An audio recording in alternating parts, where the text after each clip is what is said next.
What's up, everybody? Dr. Trevor Wilkins here. For new to the channel, I'm a licensed psychotherapist that specializes in treating public safety military members, complex PTSD, adults with childhood trauma, a lot of different things that revolve around trauma. One of my specialties that I'm talking about this week is a more, or at least gaining popularity type of therapy called EMDR. It's been around for quite some time, since the 70s.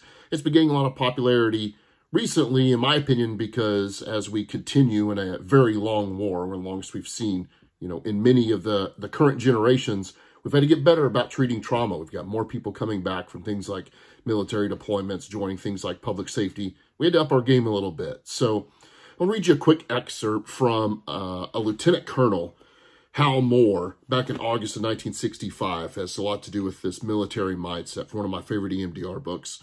When we go into battle, I'll be the first one to set foot on the field, and I'll be the last to step off, and I will leave no one behind. Dead or alive, we will still come home together, so help me God. What I think this does is very well identify the mentality of people that are willing to run towards danger on your behalf. Now, I could spend tons of videos and tons of time, and maybe we will in the future, about that specific mentality. But what I'm continuing to talk about this month is how some of those difficulties are returning people home with PTSD, and the percentages and the symptoms, and also how to treat it. That's what I've been talking about the last couple of months on my channel. So I want to share with you a couple of statistics. And one of the things we know is that it has a lot to do with the different conflicts that happen about where we measure PTSD currently. So OIF and OEF stands about 11 to 20% are returning home with PTSD symptoms. And we're talking about military members that deployed. Back in Desert Storm, it was closer to 12%. There's a lot of different reasons why. It may have to do with length of conflict and the way that it happened.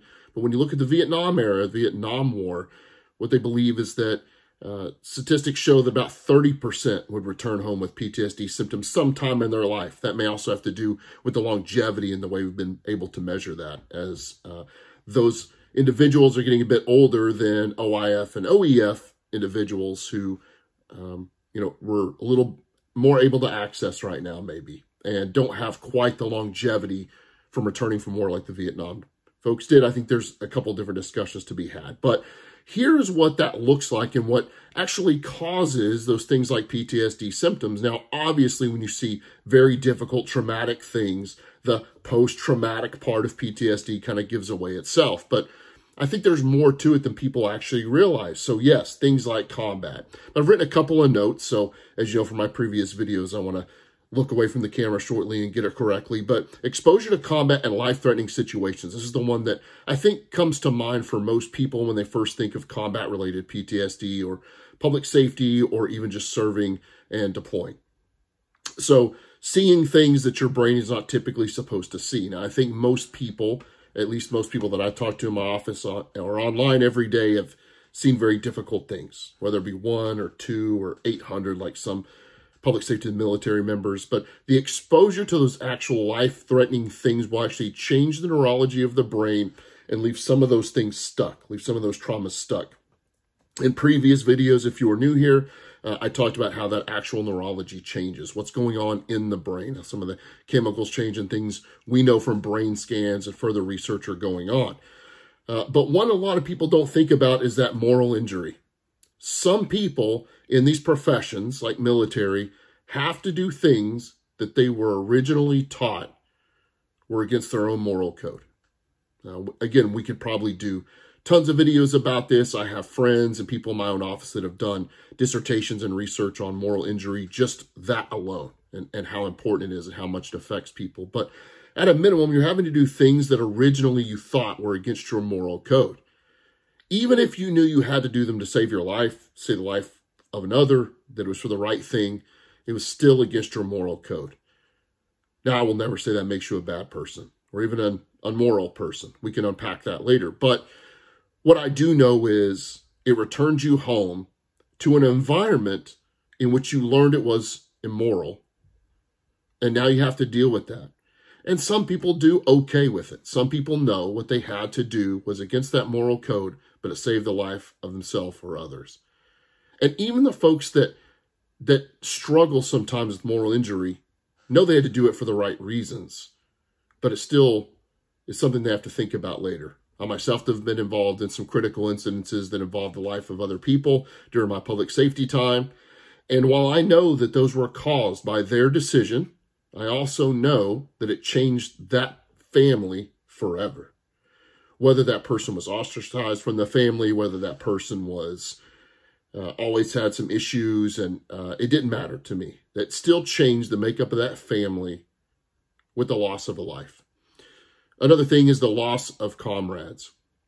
I believe it's Sebastian Junger, a journalist, that said that a lot of PTSD symptoms are caused not necessarily by the things that you see, but the lack of the family and camaraderie when you return home. They talk a lot about the tribe mentality. One of the reasons that a lot of people sign up for public safety and military, myself included, was either that military or paramilitary lifestyle. I understood having supervisors and an actual line of succession of things that were above me. There for the greater good. I'm not saying that all supervisors were excellent. I'm not saying that that military, paramilitary lifestyle is the answer to all things. But I understood that. I also understood that camaraderie. One of the things that I've lost getting out of public safety, although many of you still reach out and I appreciate it, but one of the things that I lost was that everyday connection to people that were there for a greater good. Whether they had seen the things I had seen or experienced some of the same calls, or they had gone to combat and experienced combat with other people around them, you still have this loss of that tribe, that loss of the group of people that you were willing to risk your life with. I said that quote earlier from the lieutenant colonel, that describes the people that are willing to run towards danger for the greater good. One of my favorite videos, not because of what it represents in the tragedy of the world, but what it represented from the people that were there. When cell phones were starting to become popular in the 2000s, some of you will remember the Virginia Tech shooting. Very tragic thing. I'll not glorify it in any way. There was one video out of that I saw and later thought that's exactly the mentality of people that run to danger. And what this video was a college student running away from the gunfire, and should have been, I'm not vilifying that in any way, running away from the gunfire, running away from the danger while holding her cell phone up. And what you saw was 7 to 10, the video is a little fuzzy to me these days, but 7 to 10 officers running directly the opposite of them towards the gunfire. Now, if you're going to leave comments about that's their job, or they knew that's what we're signing up for, or they're not really heroes, just find another page to go to. I'll ban you anyway. It's ridiculous. Keyboard warriors. You're probably hiding behind a fake name anyway. So, but what I saw was the epitome of people willing to run towards danger. I don't know these men. I've never met them. I don't know their name. But what I saw in that video was that. And those that are willing to do that have a tighter connection and camaraderie to other people that are willing to do that. If you haven't been there, it's very difficult to explain. But what I can tell you is the loss of that when returning to what is quote unquote normal life is that it causes a big problem. It causes a big mental health problem. Another one of those things is survivor's guilt that will cause PTSD. I deal with this quite a bit in my office and online. Your friend, your comrade, your coworker, they lost their life, but you survived. And maybe you weren't even there. Maybe you had nothing to do with it. Maybe you were standing right next to them. Maybe you got lucky. Maybe you made a right decision that kept you alive. It doesn't really matter the reason. What I found is that consistent feeling of why did I survive and they didn't? They had more going for them. I kind of wish it was me, which I know sounds crazy if you've never experienced that or heard that before, but I hear that all the time. I wish I'd have been the one so that they can continue on. They had a family. They were going to do great things. I'm not better than them. I shouldn't still be here. I shouldn't have survived. And while on face value, most people think that you would be happy that you survived. And I think there's a piece of that in there. But there's also this feeling of, why wasn't it me? Why did it have to be them? Why did I survive? I don't really deserve it. And that last piece, that I don't deserve it's the one that took me the longest to figure out. I truly believe that most of our mental health issues come down to not good enough. And who wouldn't want to survive something difficult, come home to your own family? But that negative feeling, that survivor's guilt, will regularly cause PTSD symptoms. It's one of the biggest things outside of moral injury that I see in my office on a regular basis. All that just outside of actually seeing the event and it being stuck. We're going to talk in the next video about how EMDR helps with some of these things. And then finally, that chronic stress. I know a lot of people in this world deal with stress. One of the things about those returning from military or dealing with public safety. The prolonged high-stress environment of combat can prime the brain for PTSD. Constant vigilance and exposure to danger can alter the brain stress response system, making them more susceptible to PTSD, even on return and getting out of the combat situation, out of the battle. It makes you more hypervigilant. It is a constant stress. One of the things I will consistently hear as well, and I felt myself in those early years, was I just want 5 minutes of calm. I just want 5 minutes where I don't think the world's falling apart or I have to be vigilant. Now, many of us may not ever get to that code white, which is that lowest level of alertness. Some of you may have been exposed to that through academies or public safety training or through the military. I can't say that I sit on my recliner completely in that lowest level of vigilance ever, completely shut off. But for me these days, my area of operation is a little different, right? And I can control my area. And when I'm in that controlled space, at least, I can feel a little more calm, a little more relaxed. It's that consistent and chronic stress that will get you in trouble. Now, the next video, we're going to talk about how does EMDR, eye movement desensitization reprocessing, actually help with these things, which is one of my specialties and modalities.